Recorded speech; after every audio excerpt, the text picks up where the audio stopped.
How's it? I'm Ben Robert Horowitz from Johannesburg.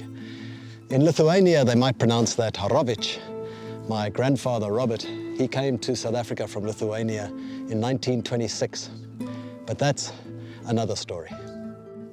As a kid, I spent every school holiday on the beaches of KZN. And I fell in love with fishing when I was about 10 years old.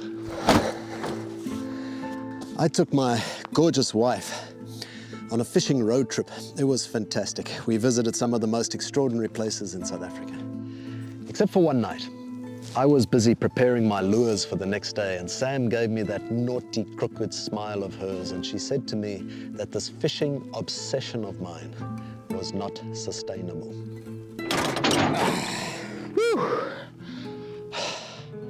So, what did Sam mean? Either she meant I can't just fish for the rest of my life, or that hunting wild fish as a recreation is not sustainable. I think she meant both. So I decided to just stay on the road trip. I'm going to go fishing for stories and see if I can't answer what I think are existential questions about the conservation of our wild fisheries. I'm going to try find out if I can just fish for the rest of my life.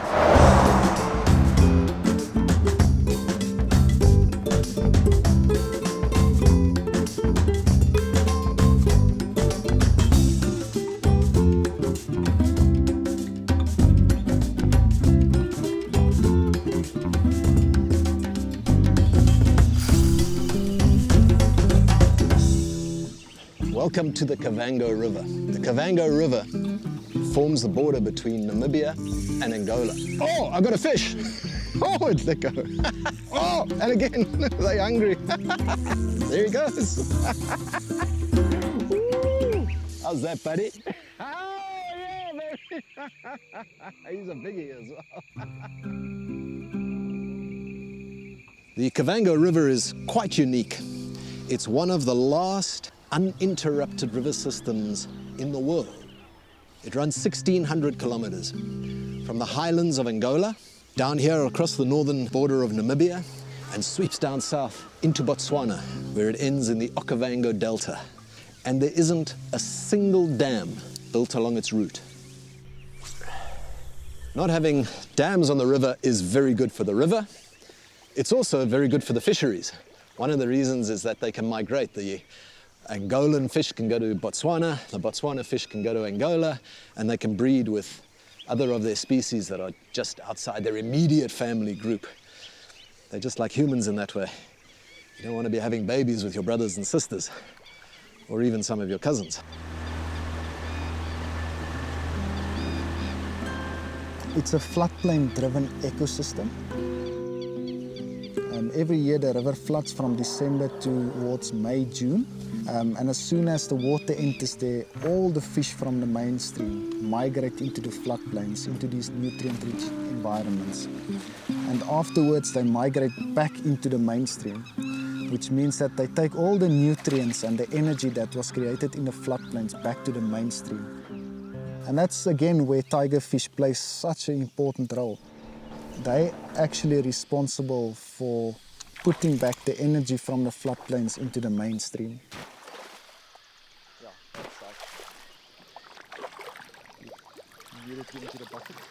All right, so we're gonna radio tag this tigerfish. So I've added into this water, I've added 2-phenoxyethanol, and that's basically an anesthetic, and it's just to keep the tigerfish calm. So we'll see, we'll add water continuously, keep the oxygen levels high. Okay. We're going to push it through the muscle of the fish. So I'm going to give you this standard length. That's 550.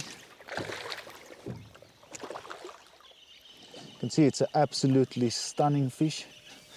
It will be a female fish. You can see they're quite thin now. We are in the middle of winter, but they should start bulking up for their spawning period, which is November, December, just before the floodplains come in. And you can see it's a killing machine. It's a bony head. Everything's hard, everything's fast, everything's tough. It's a true predator with those large eyes. Absolutely gorgeous fish. All right, so this beautiful lady is ready to go.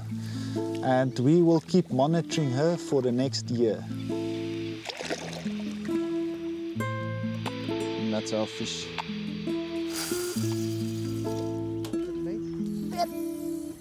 Fish, fish, fish, look at that! Woo, baby!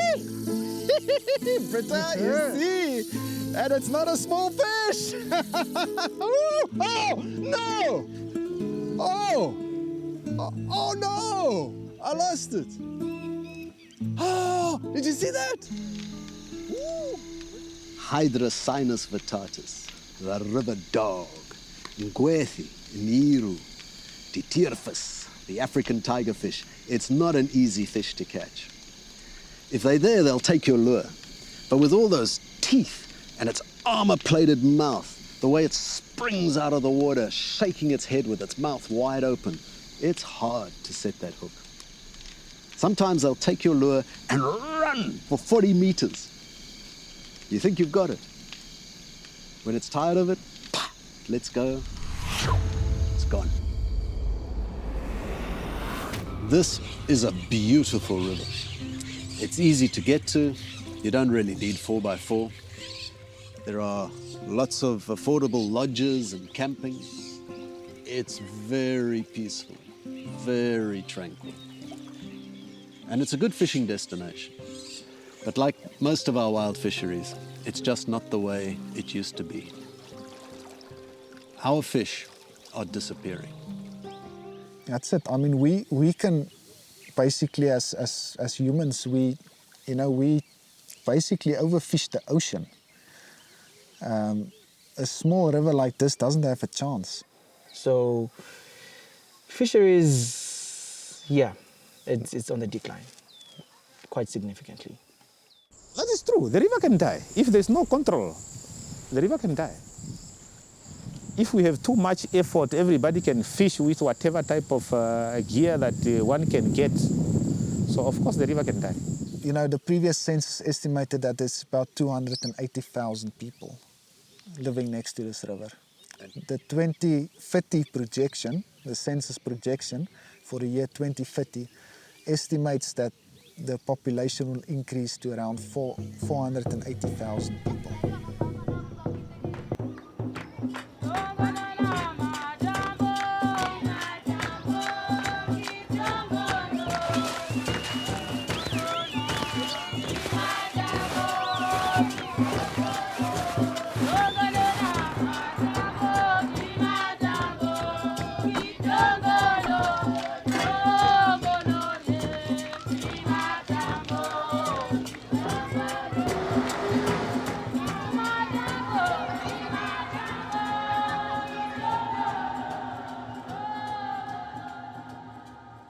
Here is a dip. We have to go. We don't know what is inside. People who are staying here, they were called Kavangos.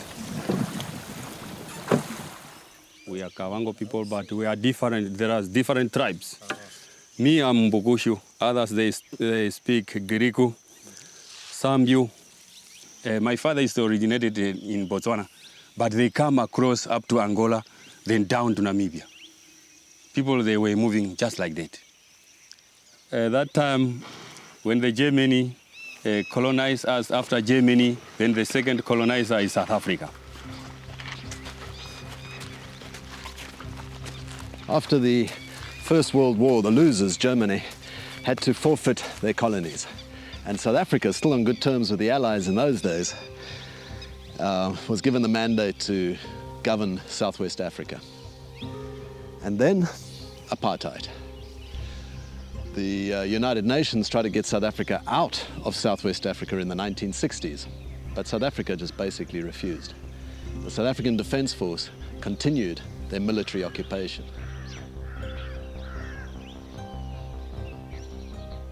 For years, this region was a war zone. This is the old entrance to South Africa's notorious 3-2 battalion. The South Africans were using the Caprivi Strip as a staging area for their war against Angola. They were keeping the communist Beyat threat some 1,000 kilometers from their own border. They were here for 23 years, 1966 to 1989. Up to 89 is when we see UN, UNTAC, coming to Namibia. That time when they put up this resolution 435.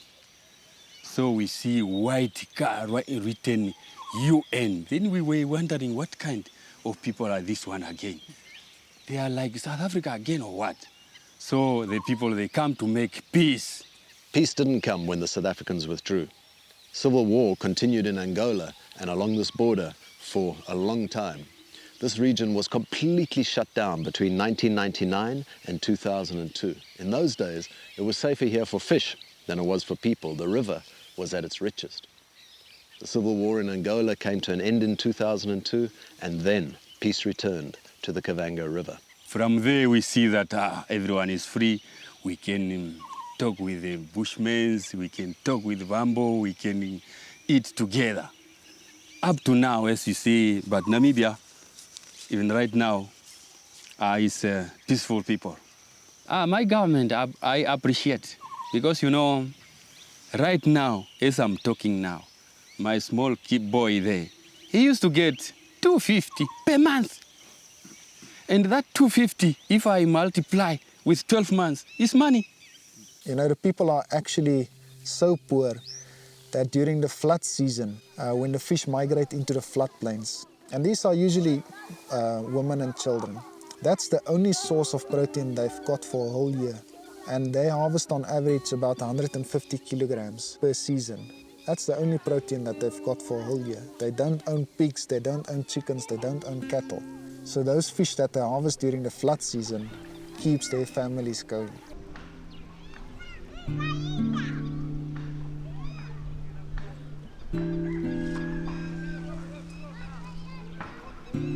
I didn't find a river at peace with itself.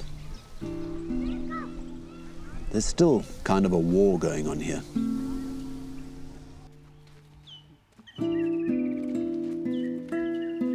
There was a time when the people of the Kavango River were not poor. Before colonization, before it became a refuge for displaced people, before the population grew.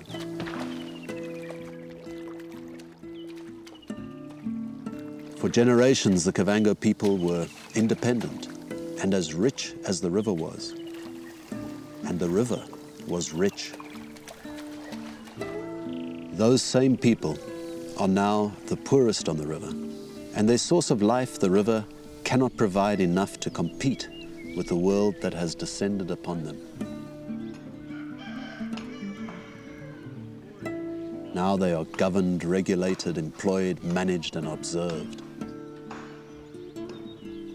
Now, other people think they know what's best for them.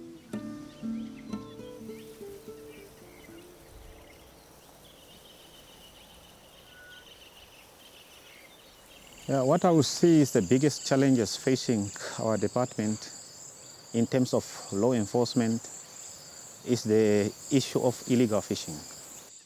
Even me, I can break the law. If I see that I'm hungry, but I don't steal someone's thing, I steal here, because this is nature. These people, they are very poor. Poor, but the law, it says, okay, you can fish, but fish sustainably. Because if you fish because based with the perception that I'm poor, you want to finish everything this year, next year being poor, where are you going to rely? Yeah, so mostly they're using this, I'm poor, that's why I'm doing this, just to justify illegal fishing activities in the real sense. You know, not all of us getting something to eat. Not all of us. That's why you see like that. If you go on telling the community that you stop, they will tell you that bring some work, bring job to us. Then we will stop going to the river.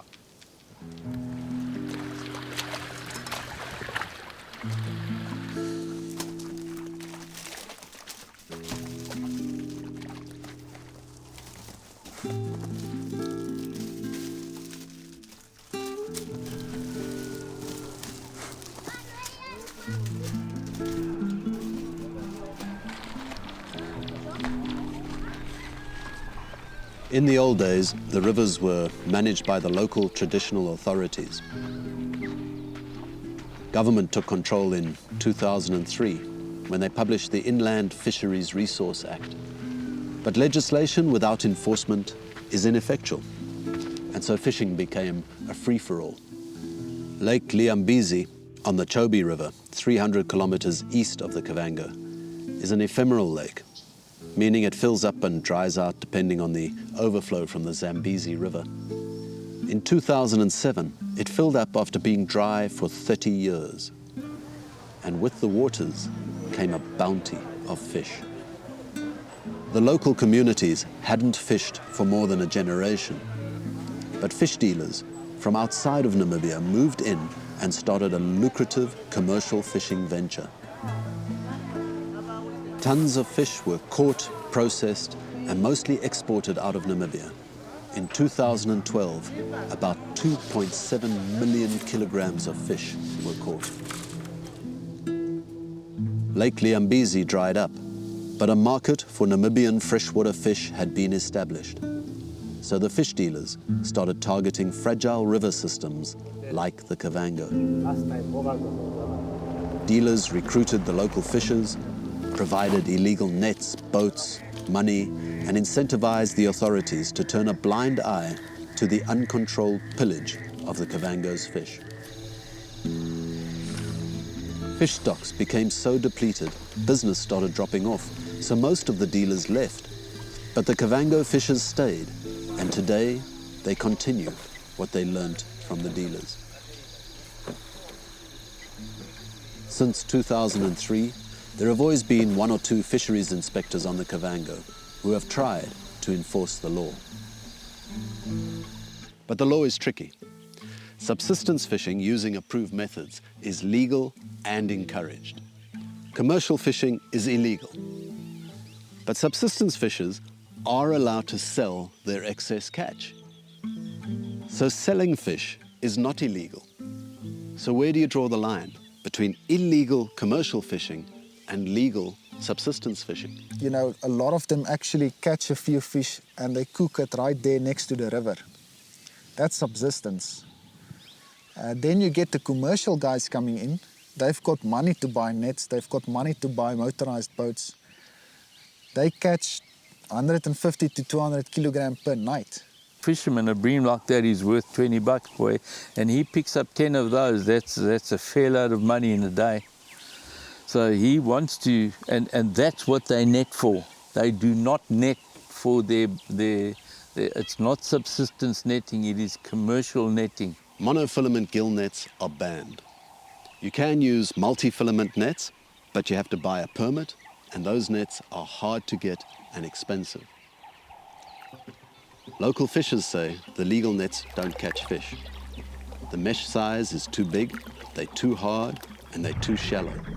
So virtually everybody uses cheap, destructive, illegal monofilament nets to catch whatever they can.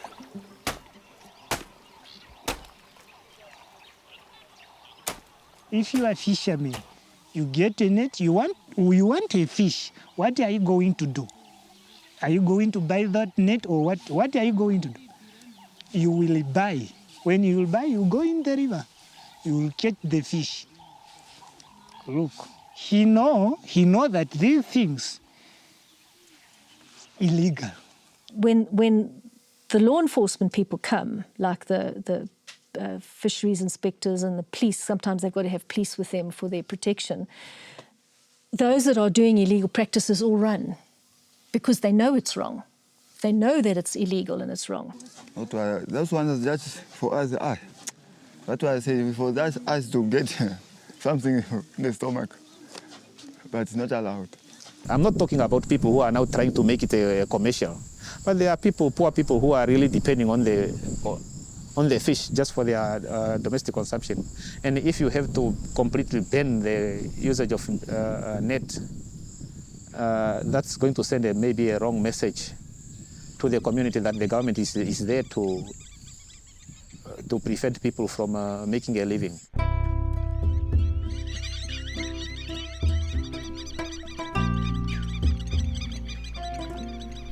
Fish is our life to survive, but we won't finish however we try to catch them. We won't, never. Look, the fisheries in general is at the point of collapse. I mean, commercial netting in a small river like this is devastating to the fisheries.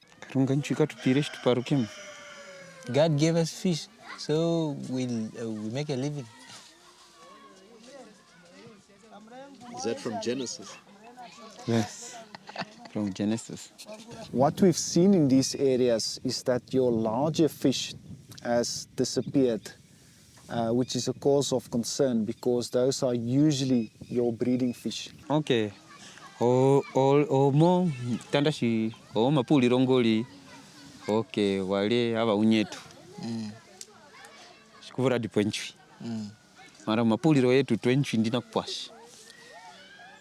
Yeah, maybe in other people's culture, that is what they believe. They believe fish can get finished, but what we believe here is that fish cannot get finished.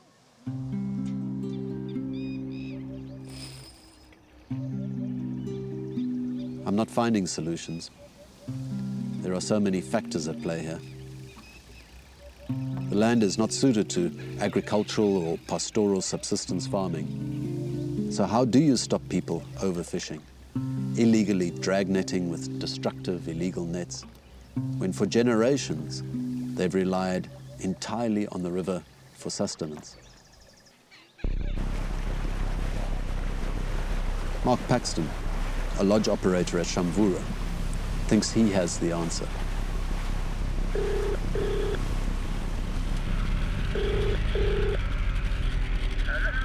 Hey Dion, how's it, man? Fine, and you? Where are you, at the camp or are you on the river?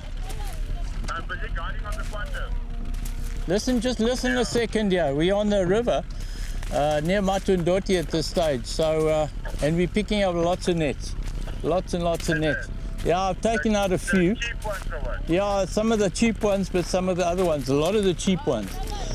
But you might just notify fisheries that we are here taking out nets. You know, of course, yeah, let fisheries know. And I think as soon as you can, you need to come out here and sort of put the fear of God in them, because I think they're giving us lots of grief, as we can expect. Yeah, yeah. Listen, this community was completely dependent on SADF and Sons, completely. They gave them housing, they gave them medical, they gave them employment, they gave them food, because this area was, they had to do, SADF had to do that to keep them on side. So it was complete dependence. And when SADF moved out, it was one day they were here and next day they're gone. There's no phasing off the dependency. So they know that if they just put their hands out and say, Runjara, Urunjara, that somebody's going to help them. And fuck me if a bloody NGO doesn't jump in every fucking month or so and do exactly that. So they're used to it. So they're going to say to you, yeah, but we are hungry, we are suffering. Nobody who hate Paxton Mark. Paxton Mark is not good. No one who can hate him.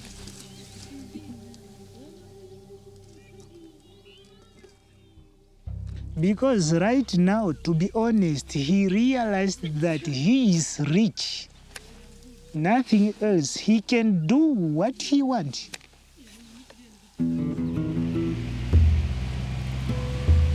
One of the reasons I came to the Kavango was because of an article I read about Mark Paxton. He's a wildlife conservationist, an ex-game ranger, an accomplished amateur ornithologist. He has contributed to scientific studies of birds. He's chairman of the Namibian chapter of the African Game Rangers Association and chairman of Kavango Open Africa Route, a collective of lodge owners promoting sustainable tourism. But the article wasn't about any of that stuff. In the article, he was accused, for a second time, of murdering a poacher and feeding his body to the hippos. Yeah, he was a well-known poacher in this region. A nasty piece of work, a real little piece of shit. Paxton, I heard that when he came here, he was having problems here. He killed someone.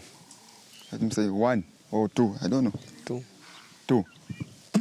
And then one day, as luck would have it, he was drag netting one night with one of his brothers, and hippo took him and killed him. I was working at the Babis there, I was not here. I just had the information. Godfrey, what do you think? It's true. Being myself, I made it well known that I was terribly happy that he was dead. And I happened to put this on one of the WhatsApp groups. It's actually well-worded little thing. It wasn't, derogatory, but just saying, this is a kingpin poacher now that's been, killed and by a hippo and had met his rightful death. So they tried to frame me, which they do. There's a huge amount of journalists that love an anti-white story, especially up here, So they got a journalist to print an article, and he contacted me and said, this is, would you like to comment on this? I said to him over the phone, come on, this is bullshit. It's not the first time I've happened. I'm really not interested in this shit. It's a load of crap. And that was it. Just blew over. Everybody that needed to know knew it was crap. If you don't have somebody like me, unfortunately, doing the job of fisheries, unfortunately, this river would be dead long ago. Ik ken jou goed, jou slecht. Ja, wel, dan moet je maar fok op. See, I'm very much loved. When I was here, I ended up, sometimes I could not communicate very well with one lodge operator. Yeah. Yeah, and that's a similar situation which is still here. Yeah. You mean Paxton? I know you mean Mark Paxton. Yeah, no, I don't want to mention the name. Yeah, no, but I know who you mean because I spent time with him. Yeah, I don't want to mention a name. Yeah. So we cannot be going out there to try to harass the people. It's not the policy of government or any particular ministry in the government of Namibia. I'm risking my life, I'm risking my business for the good of the river. I mean, there's nothing wrong with it. You would think they would, support me. No, that chance, don't see it, boy. Because I show them up. Because I'm doing stuff on my own that they should be doing, that they're paid to do, that is their job to do. I need to make it very clear that as fishery inspector, we do not take instructions from any lodge operator how to do our work. Whether it's wrong, whether it's right. Ask him why they don't come out here at night when they know that the large amount of drag netting takes place. Ask him why they don't stop the netting at the buying point, where they're fully aware where the nets are coming from. One day the situation will be out of hand. People, they've bad moral sometimes nowadays. If they retaliate, now you'll be calling the police to come and do what? For your own mistake. Yeah, I don't know how to, I can't answer that. I personally don't feel threatened. I don't know if he feels threatened, and I don't know, what he would do if he was actually threatened. He's certainly able to defend himself, I think. Because they all got spears, they all got weapons. So, and I carry a weapon as well wherever I go, and I make sure they see it on me. And that calms the situation down a little bit. Of course, I don't tell people when I carry a gun on the river that it's to intimidate the locals with, because they don't sort of see the sense in that immediately. Mark Paxton was never charged with murder. There was no evidence against him. He's unpopular with the local communities because he takes the law into his own hands, he removes illegal nets, he's outspoken, he's antagonistic, and to say the least, he's a little old school. Most of the lodge owners along the Kavango have a very good relationship with the local communities. They contribute to infrastructure of roads, water, electricity. Some of them put effort and money into education and healthcare, and they're all providing the only employment opportunities along the river. But still, there's a strong sense of the gap between the haves and the have-nots, and that disconnect is not helping preserve the fisheries or save the river.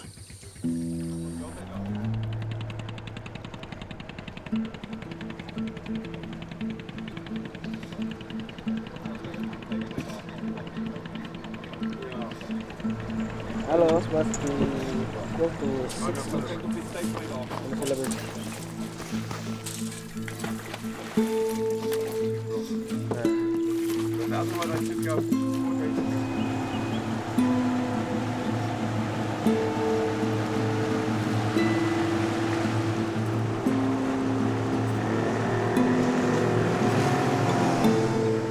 the big washing.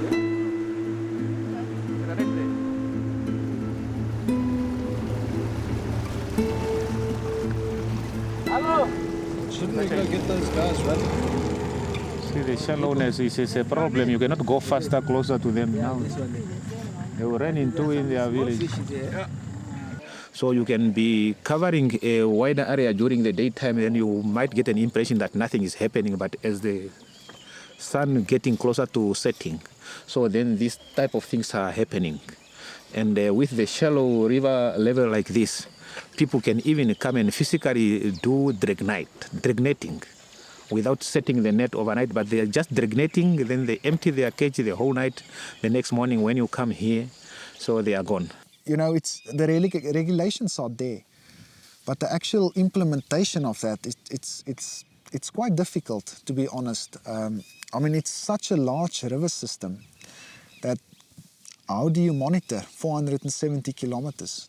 There's a challenge because the ministry in charge of fisheries right now is based in Rundu. There's one station also in Kamuchonga, but they're struggling to really enforce the law and the regulations because they're understaffed and really battling to also make ends meet. So you've got really a gap that is not filled right now. The rivers are vast. I mean, the Kavango has got 400 kilometers in Namibia, and I think there are 4 inspectors who are supposed to control this river, and it's literally impossible. 4 staff people to cover the area of 400 kilometers. So it's a challenge. How do you deal with this, Britta, if you do this work every day? How do you deal with this? It's like there's no answer. You know, it's the more you look into it, the more you start realizing actually all the moving parts. It's like I'm getting a bit tearful because maybe there is no answer. I don't know. Sorry, I've got to wipe my eyes.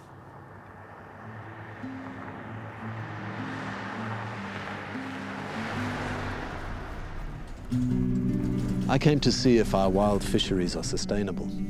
I came to see if I can just fish for the rest of my life. But it's not looking good. What hope is there when it's illegal to fish with monofilament nets, but it's not illegal to import them, transport them, sell them and own them? Of course the market is flooded with cheap, illegal, destructive monofilament nets. What hope is there when some of the traditional authorities, some of the headmen of villages truly believe that you cannot overfish this river? The science is clear. The Kavango River fishery is on the brink of collapse. What hope is there when it's impossible to police this river? And would more fisheries inspectors, more rules, more regulations, would that stop the illegal fishing? I don't know. We really need somebody to come up with a plan. What's Namibian? Okay, we'll do that again. These guys you work for. These guys I work for. What are they called? Namibia Nature Foundation. Nature Foundation, yeah. So let's start there. What do they do? Namibia Nature Foundation are an NGO, a non-governmental organization. They're a conduit between international donors and nature conservation efforts in Namibia. One of their mandates is to work with the Namibian Ministry of Fisheries and Marine Resources to implement a plan to conserve Namibia's inland fisheries. So for us is to help create governance structures and put management interventions in place that would create conservation outcomes, but that are also acceptable for the wider community. Because of the fish resources declining, we are looking at establishing fisheries reserves. Now these are areas like national parks that's dedicated for the protection of the fish. It's often driven by that communities have observed that their fish stocks have depleted and that they are willing and eager to do something in order to restore their fish. So the idea with these fisheries reserves is that they controlled by the communities. So the communities will set up a management plan. This can be anything. Only traditional fishing methods are allowed. Recreational catch and release fishing is allowed. No netting is allowed. These communities, they've got a very good knowledge on historical fish data. It's quite exciting because it's trying to figure out what mechanisms would work for uplifting communities and protecting nature at the same time. And I think keeping that balance is really very important for us because, you know, it is a bit of an outdated approach that you conserve nature in the absence of people. Imagine a network of community-controlled and managed fish reserves that benefit those communities. Natural, clean, safe havens where fish are free to breed and live, where they are safe from destructive fishing. Some fish reserves have been established, and some of them have been successful. In the 2000s, lodges alongside the Sekunga and Impalila channels on the Zambezi River faced a major decline in fishing tourism because their rivers had been stripped of all their fish.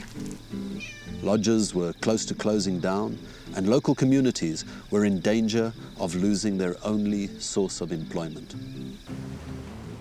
The lodges, the community, the Ministry of Fisheries and Namibia Nature Foundation came together, and in 2015 they established Namibia's first riverine fisheries reserves. The Sekunga and Impalila fish guards now patrol the rivers, confiscate illegal nets, and arrest and report illegal fishers to the authorities. Destructive fishing has been reduced and the fish stocks are recovering, not only in the reserves, but also in the areas adjacent to the reserves. There are already 20 reserves gazetted along the rivers in the northeast of Namibia. The plan is to have 150 kilometers of those rivers under protection. It's a great plan, and it inspires a lot of hope. But it's also not without its challenges. International donors are helping establish reserves, but the idea is that they must become financially self-sustainable. Management committees, fish guards and fish monitors must be trained and paid. Boats, fuel, telephones, uniforms, bicycles, officers and stationery must be bought and maintained forever. Communities want to see material benefits from the reserves. The success stories on the Zambezi are supported by successful lodges who pay a lot of money towards maintaining those reserves. But what about here on the Kavango, where fishing tourism is not as renowned or as lucrative? In 2020, the first reserve was established on the Kavango. The Joseph Mbambangandu Conservancy lies about 50 kilometers east of Rundu. It was an important and flagship project. But today, there are disputes about contracts, donor payments, budgets. Illegal fishing is still rife, and community expectations have not been met. We only have one officer, CBRM, in Kavango region, west and east, and one office. And that officer, he attend only you know, if you have an old wife, let me just idiomatic talk. Old wife and a new wife, he's attending to the new wives at other conservancies which was born. This is the motherboard of all conservancies, but he's attending to Mdua Nyangana and George Mkoya. The committee hasn't been really proactive. People, they are waiting to get a benefit distribution and also employment opportunity. So this is a community activity, and it requires also a lot of buy-in from the community. But then if your committee is not actually in good books with the community, then you're bound to face some problems, some challenges. The implementing agents of this project, the NNF, so things was not transparent at the beginning. Some measure is missed up. It's where we came up like we are not having enough materials like guns to protect those illegal peoples. You know, you can't come tonight here hand by hand. We only do day patrol, which is a big challenge for us. The area is beautiful and suited to tourism. So one of the plans was that a community-run camping site would contribute towards making the reserve financially sustainable.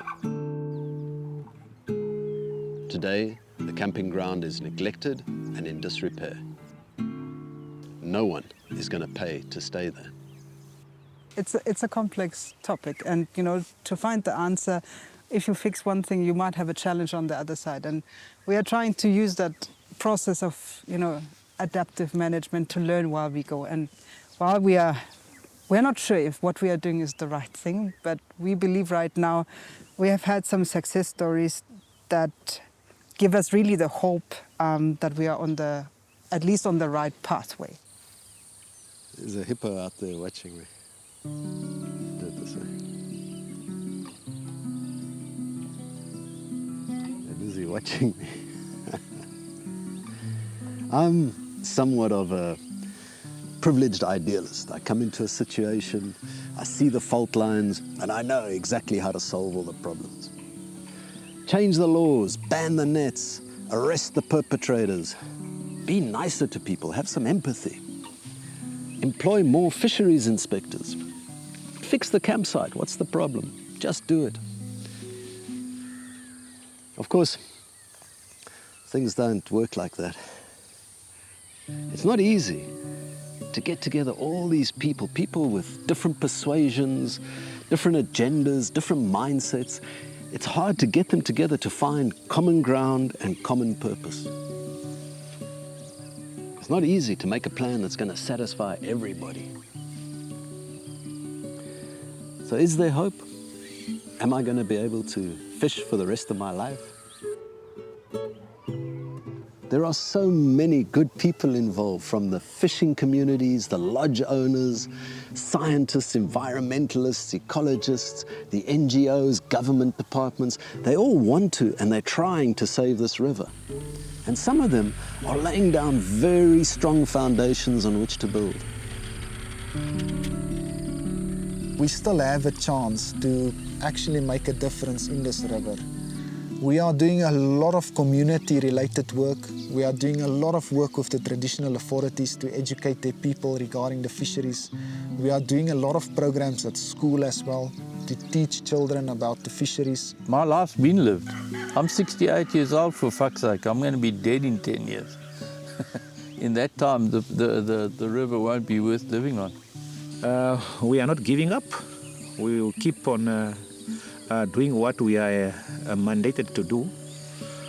We are hoping that as time goes, we are going to achieve our our goal, which is to conserve the fishery resources within the Kavango River. The solution will not be here in local.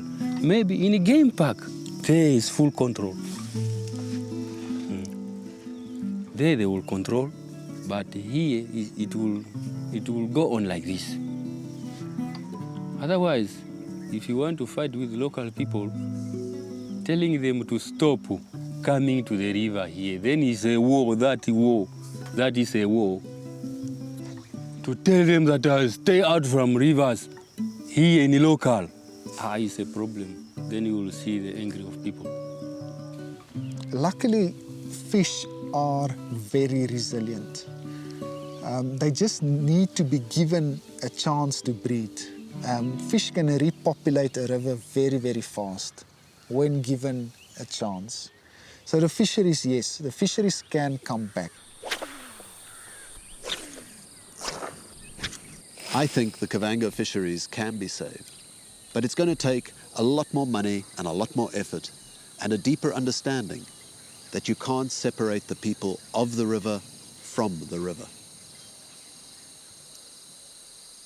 I didn't catch my 5-kilogram trophy fish, but like they say, big tigers are hard to find in this river now.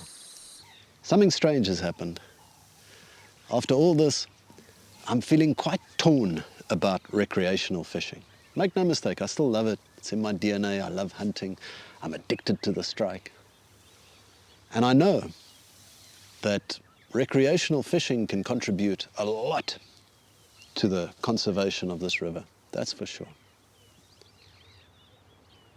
But now it seems ironic that we spend so much time and money on travel, equipment, accommodation and boats to catch a fish, take a picture, then throw it back, when we know a lot of them don't survive after we throw them back.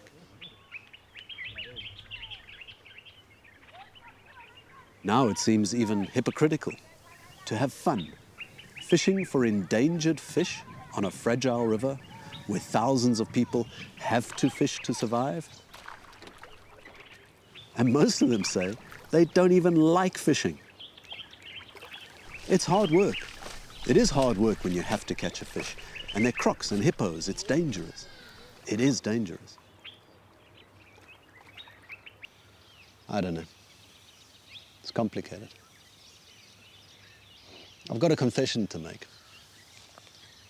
I did keep one tiger fish. I was really curious about what it tasted like. So I tried to braai a tiger. It tasted terrible. And the tiger bones have got bones.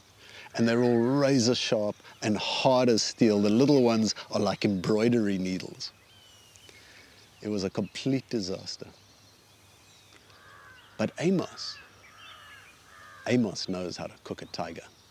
Wash it, because it doesn't have problem. It's a clean fish. It doesn't have any chemical. I put it like this. Just line up the whole pot.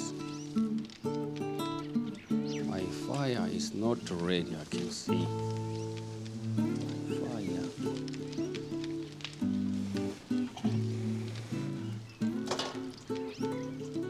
Put it here. Put it here, then little water. Put salt.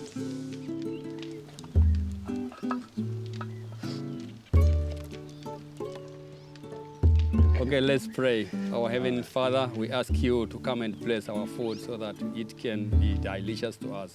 We ask thee in the name of Jesus. Amen. Amen. Okay, let's eat. Oh, let's eat. Yeah, let's eat. It's a nice porridge. You made a nice porridge. Delicious. It's good. Even though it's from Botswana, but I know how to cook it. Okay, so this is good. The sauce is good. Because I'm a cooker sometimes. But now, how do you